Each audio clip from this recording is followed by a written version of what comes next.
In this video, I'll show you how to add a clickable location link to invitations in Canva.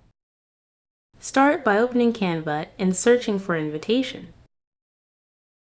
Select your preferred template and click Customize Template. Click the text box containing the address.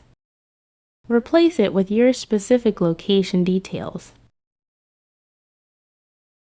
Highlight the address text and click the link icon chain symbol in the toolbar.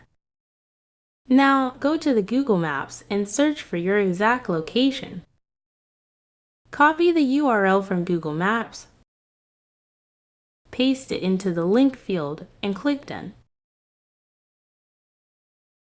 Download your invitation as PDF standard. When recipients open the PDF, they can click the address to instantly open Google Maps. That's how you add functional location links. If this helped, like and subscribe.